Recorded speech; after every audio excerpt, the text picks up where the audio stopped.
Assalamualaikum warahmatullahi wabarakatuh. Di sini kami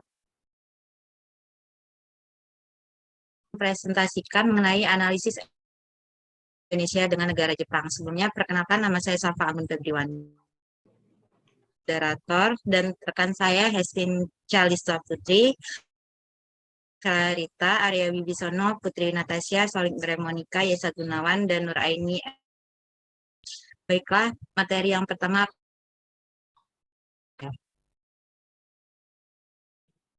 Seperti yang kita tahu bahwa sumber daya alam Indonesia seperti bahan tambang, batuan, rempah-rempah, hingga hasil hutan yang melimpah seharusnya dapat menjadi keunggulan dan menjadi pendorong dalam kemajuan perekonomian Indonesia. Namun karena keterbatasan sumber daya manusia dan teknologi yang belum mumpuni, membuat Indonesia belum bisa mengolahnya dengan maksimal. Untuk itu, Indonesia memutuskan untuk melakukan kerjasama dengan negara-negara lain, salah satunya adalah negara Jepang. Sebagai salah satu negara yang menjadi tujuan ekspor Indonesia, Jepang merupakan salah satu negara maju, namun sumber daya alamnya terbatas. Dengan adanya kegiatan ekspor impor dengan Jepang, diharapkan dapat menyumbang devisa yang sangat besar bagi Indonesia dan membantu terjadinya surplus perdagangan luar negeri, sehingga berdampak pada kontribusi yang besar terhadap pendapatan nasional. Sehingga dengan tingginya ekspor ke Jepang, berdampak pada meningkatnya pendapatan nasional.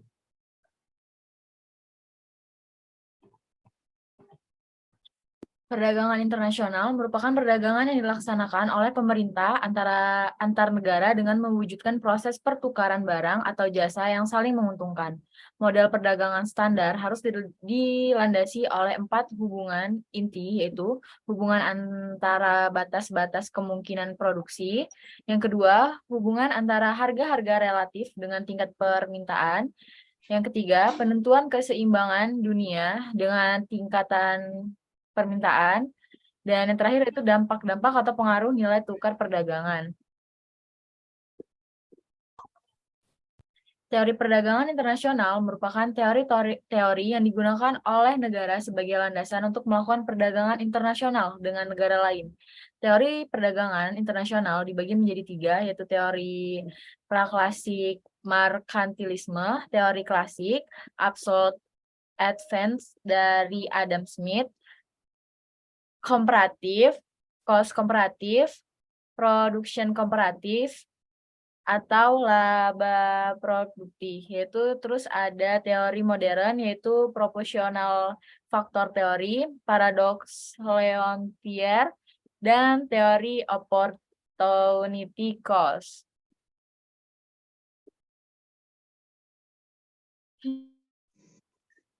Ekspor adalah proses transportasi barang atau komoditas dari suatu negara ke negara lain secara legal, umumnya dalam proses perdagangan. Sedangkan impor dapat diartikan sebagai kegiatan memasukkan barang dari luar negeri ke dalam wilayah pabean negara kita. Jepang merupakan negara yang menduduki urutan ketiga sebagai negara dengan ekonomi terbesar setelah Amerika. Selanjutnya ada manfaat ekspor dan impor. Manfaat ekspor adalah menambah pendapatan devisa, memperluas perdagangan bagi produk dalam negeri, menambah lapangan kerja, meningkatkan kerjasama antar negara, terus ada manfaat impor, yaitu memperoleh bahan baku, memperoleh teknologi modern, dan menambah pendapatan devisa.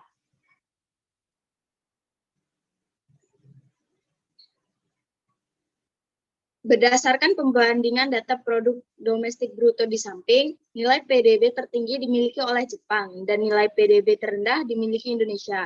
Namun, pertumbuhan PDB yang dialami oleh Jepang mengalami penurunan, mulai dari tahun 2012 sampai 2015 yang terdapat peningkatan secara stabil di tahun 2016 sampai 2021. Tetapi secara perlahan menurun lagi di tahun 2022. Sedangkan Indonesia mengalami kenaikan secara signifikan mulai dari tahun 2021 sampai 2022. Sejalan dengan pertumbuhan penduduk Indonesia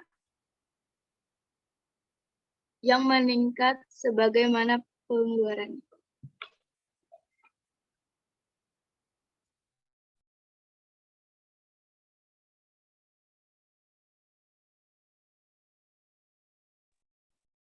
Pembahasan 1, konsep ekonomi dan perdagangan. Di dalam konsep ekonomi dan perdagangan ada yang pertama ada perdagangan internasional atau ekspor impor. Perdagangan internasional merupakan satu komponen terpenting dalam perekonomian suatu negara. Menurut Afifi dan Siagian, suatu negara tidak dapat mengandalkan sumber daya yang berada di negara itu sendiri, sehingga dilakukan kerjasama bilateral antara dua negara. Antara Indonesia dan Jepang sendiri sudah tercipta kerjasama tersebut dengan nama IJPA, Indonesian Japan Economic Partner Agreement. Yang ketiga ada inflasi. Inflasi merupakan keadaan di mana nilai uang menurun yang dikarenakan harga dari barang dan jasa yang diproduksi meningkat. Pada umumnya, inflasi yang ideal adalah di bawah 5% dan tidak sampai 0%. Walaupun demikian, laju inflasi yang dialami oleh Jepang dan Indonesia sangat berbeda tergantung akan kondisi yang dialami oleh negara masing-masing. Selanjutnya terdapat konsep ekonomi dan perdagangan. Nilai tukar terhadap mata uang yen dan rupiah. Kurs itu merupakan nominal yang diperlukan untuk ditukarkan dengan mata uang lain. Mata uang lain itu bergantung pada masing-masing negara sesuai dengan kondisinya. Dengan demikian, adanya kurs mata uang, maka akan ada hubungan antar kedua negara akan semakin dekat. Jepang merupakan negara dengan mata uang yen dan Indonesia memiliki mata uang rupiah. Dalam melakukan perdagangan, kedua negara tersebut tentunya harus melakukan pertukaran kedua mata uang. Dari tabel berikut ini dapat dilihat bahwa kurs jual dan beli memiliki perubahan secara fluktuatif yang dimana tidak menentu namun cenderung meningkat. Kenaikan kurs dan penurunan kurs disebabkan oleh kondisi keuangan seperti inflasi, kebijakan pemerintah, dan lainnya.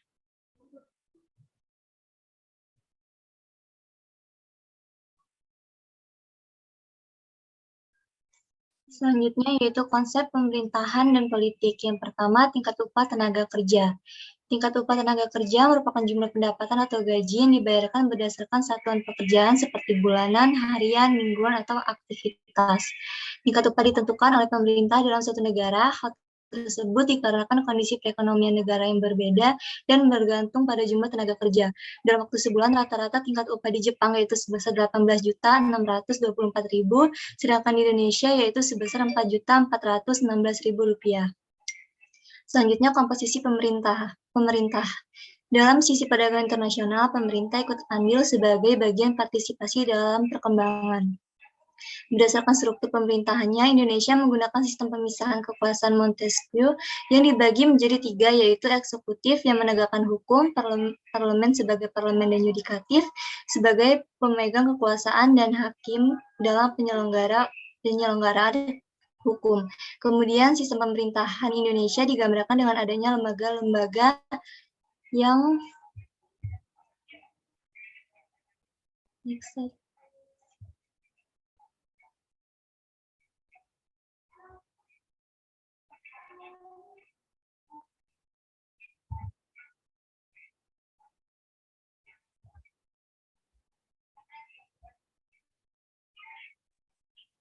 Konsep pemerintahan dan politik.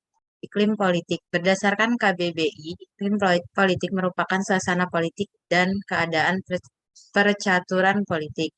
Tentunya setiap negara memiliki iklim politik masing-masing. Kondisi politik dapat mempengaruhi beberapa aspek pada negara tersebut, seperti perdagangan, anggaran pemerintahan, dan lainnya. Dan aspek-aspek tersebut juga dapat mempengaruhi iklim politik itu kembali, menurut Purwanto. Selanjutnya, hubungan luar negeri.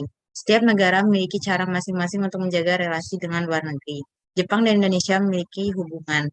Berdasarkan Kedutaan Besar Jepang di Indonesia, Jepang telah berperan dalam PBB atau Perserikatan Bangsa-Bangsa di anggota G20. Kemudian Indonesia juga dalam Perserikatan Bangsa-Bangsa dan organisasi negara lain.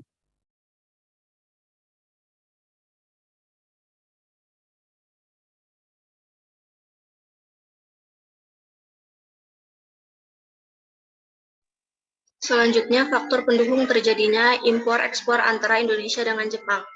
Indonesia, Japan Economic Partnership Agreement sebagai perjanjian bilateral di bidang ekonomi Indonesia-Jepang bertujuan meningkatkan impor, ekspor, serta investasi di kedua negara. Tujuan dari kerjasama IJPA menurut Badan Pengkajian dan Pengembangan Kebijakan Kementerian Luar Negeri, yang pertama untuk liberalisasi perdagangan barang dan jasa antara kedua negara. Yang kedua untuk memperkuat kegiatan perlindungan dan investasi kedua negara, untuk memastikan perlindungan hak kekayaan intelektual, untuk meningkatkan transparansi dan menciptakan pemerintahan yang menguntungkan kedua belah pihak, untuk promosi dengan meningkatkan kegiatan anti persaingan dan kerjasama, untuk memperdalam kerangka dalam kerjasama, serta menetapkan prosedur yang efektif untuk menegakkan perjanjian dan menyelesaikan perselisihan. Dengan diberlakukannya penurunan tarif bea masuk, Indonesia memiliki peluang yang sama untuk bersaing dengan negara-negara yang juga telah menjalin kerjasama ekonomi dengan Jepang baik secara bilateral maupun multilateral.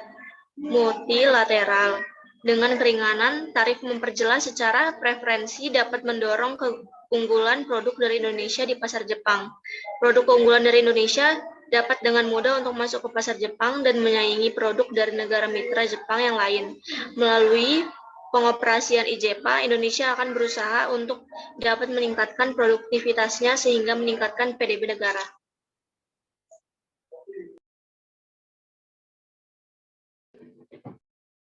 Selanjutnya, hubungan bilateral antara Indonesia dan Jepang dalam ekspor dan impor.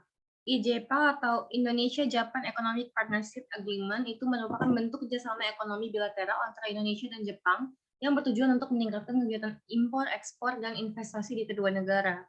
Adanya kepentingan nasional Indonesia dalam perjanjian ini antara lain mengoptimalkan kerjasama antara Indonesia-Jepang, mendapat kepastian akses pasar di Jepang yang lebih luas berkat penurunan tarif, meningkatkan arus barang dan jasa, mendapatkan transfer teknologi sebagai sektor penggerak program kesejahteraan dan juga menjadi pusat pengembangan manufaktur.